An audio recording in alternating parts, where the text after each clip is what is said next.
those of us who come to this pulpit during conference feel the power of the prayers.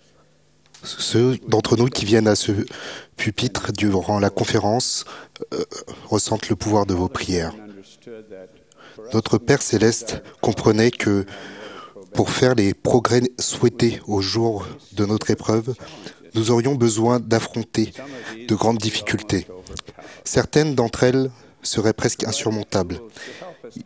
Il a fourni des outils pour nous aider à réussir notre épreuve dans la condition mortelle. Un de ces outils, ce sont les Écritures. À travers les âges, notre Père Céleste a inspiré des hommes et des femmes choisis à trouver, grâce à la direction du Saint-Esprit, des solutions aux problèmes les plus épineux de la vie. Il a inspiré ses serviteurs autorisés à enregistrer ces solutions dans une sorte de manuel pour ceux de ses enfants qui ont la foi en son plan du bonheur et en son Fils bien-aimé Jésus-Christ.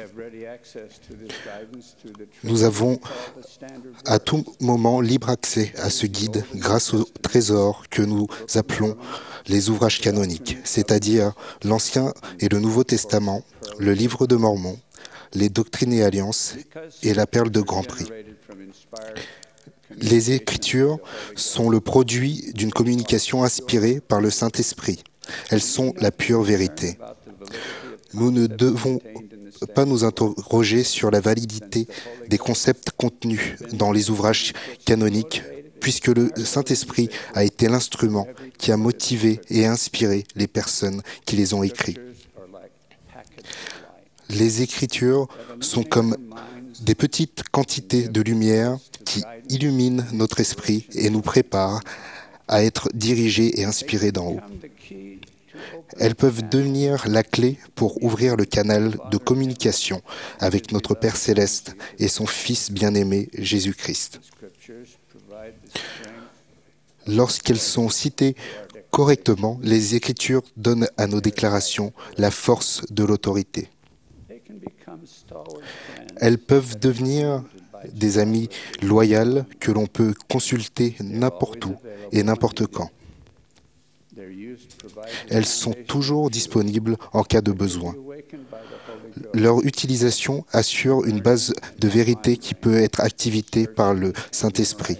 Apprendre, méditer, chercher et mémoriser les Écritures, c'est comme remplir un meuble de rangement avec des amis de valeur et des vérités auxquelles on peut faire appel à n'importe quel moment et n'importe où dans le monde.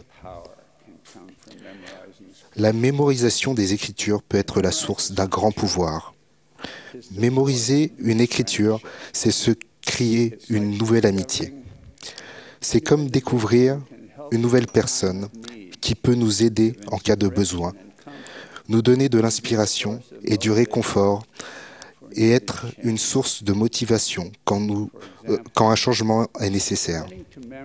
Par exemple, le fait d'apprendre par cœur ce psaume a été pour moi une source de pouvoir et de compréhension.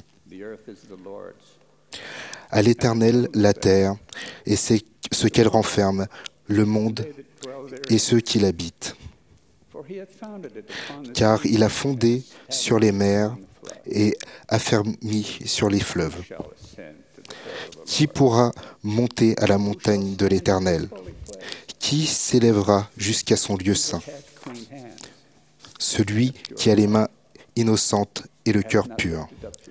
Celui qui ne livre pas son âme au mensonge et qui ne jure pas pour tromper.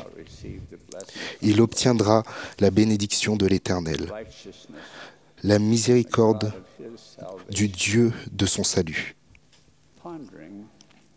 La méditation sur une écriture telle que celle-ci donne un grand sens à la vie.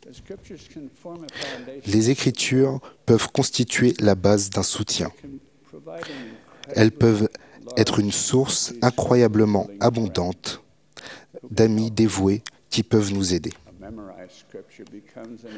Une écriture mémorisée devient une amie dont la loyauté ne faiblit pas avec le temps. La méditation sur un passage d'Écriture peut être une clé d'accès à la révélation, à la direction et à l'inspiration du Saint-Esprit. Les Écritures peuvent calmer une âme agitée, apporter paix et espoir et redonner confiance en la capacité de surmonter les difficultés de la vie. Elles ont le grand pouvoir d'apporter la guérison de blessures émotionnelles si l'on a foi au Sauveur. Elles peuvent accélérer la guérison physique. Les Écritures peuvent revêtir des sens différents à différentes périodes de notre vie selon nos besoins. D'un passage d'Écriture déjà lu de nombreuses fois peut se dégager des nuances nouvelles qui sont rafraîchissantes et pénétrantes quand nous affrontons une nouvelle épreuve.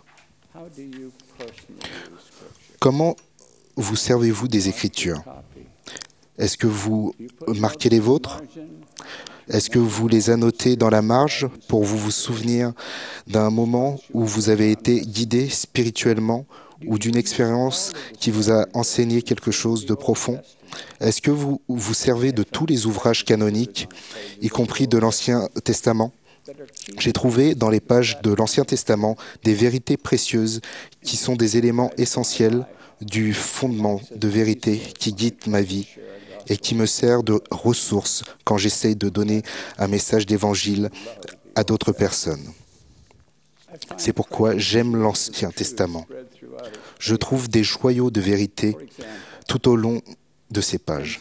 Par exemple, Samuel dit « L'Éternel trouve-t-il du plaisir dans les holocaustes et les sacrifices, comme dans l'obéissance à la voix de l'Éternel?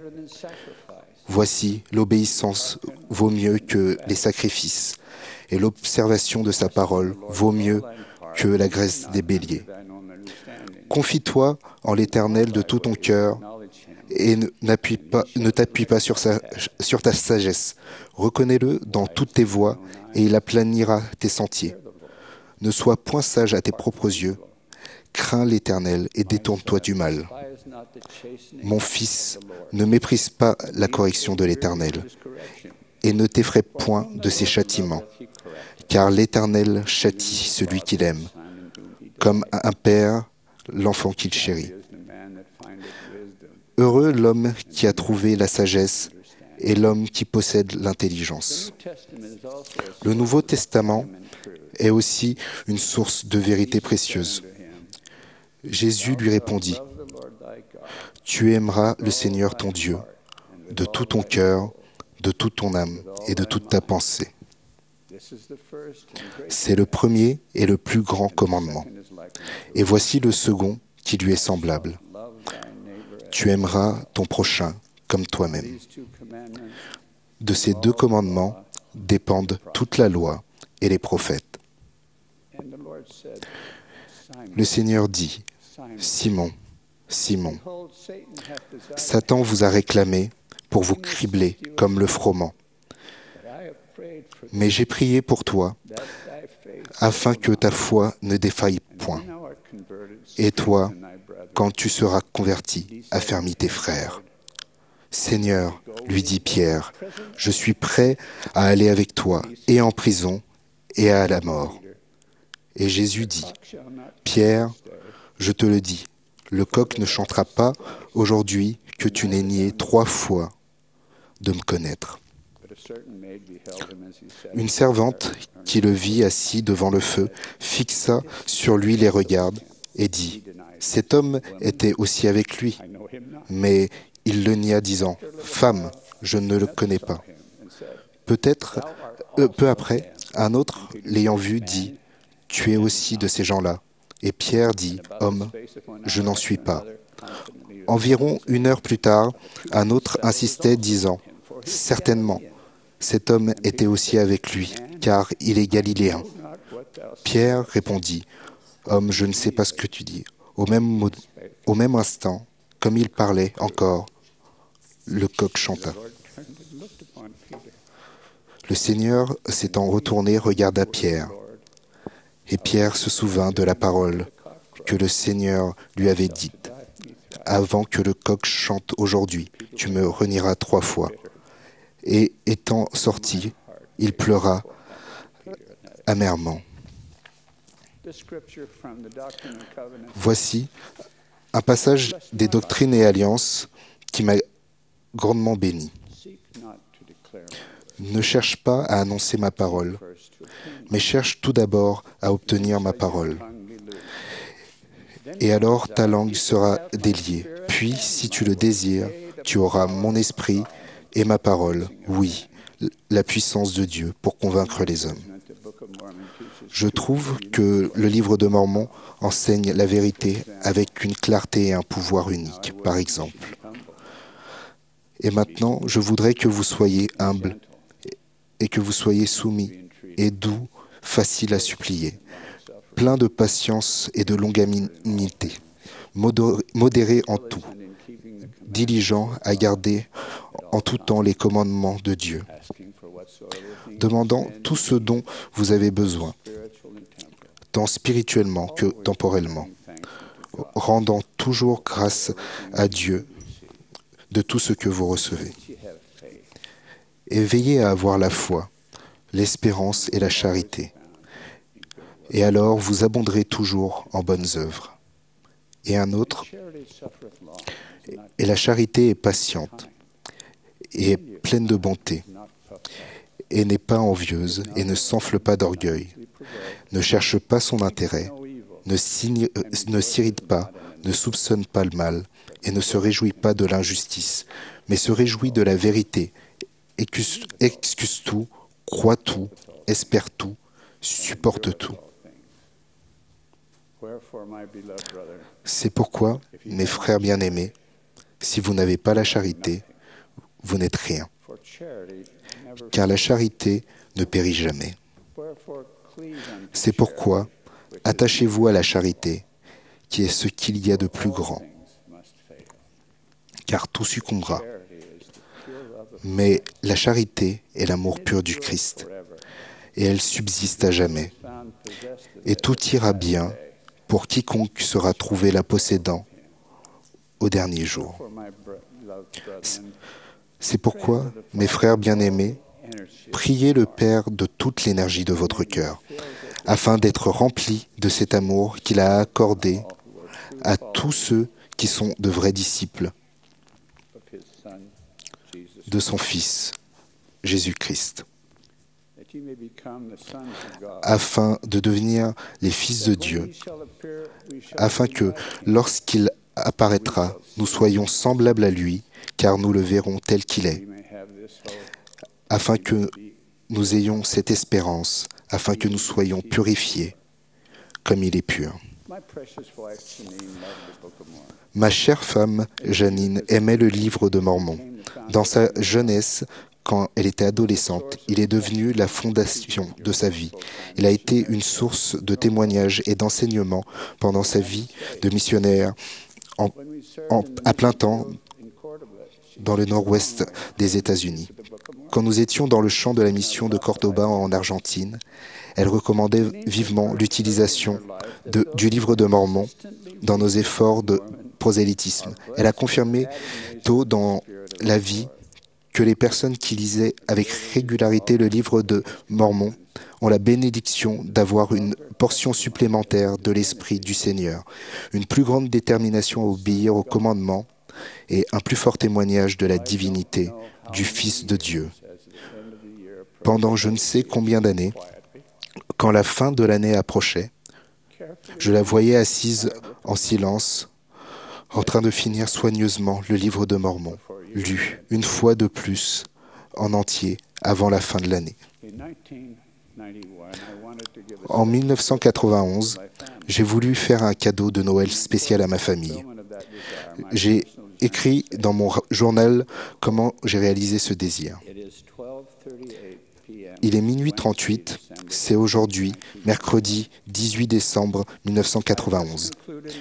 Je viens de terminer un enregistrement audio du livre de Mormon pour ma famille.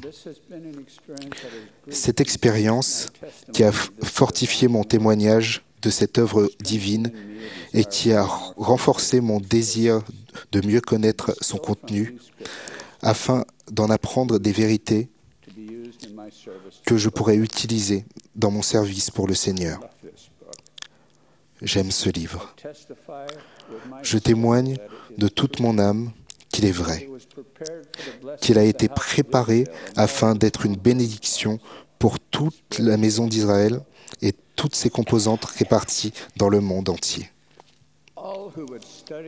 Toutes les personnes qui étudieront son message avec humilité, en croyant avec foi en Jésus-Christ, en connaîtront la véracité et elles trouveront un trésor qui les conduira vers un bonheur, une paix et un épanouissement plus grand dans cette vie. Je témoigne par tout ce qui est sacré que ce livre est vrai. Puissions-nous tous profiter des immenses bénédictions qui découlent de l'étude des Écritures. Au nom de Jésus-Christ. Amen.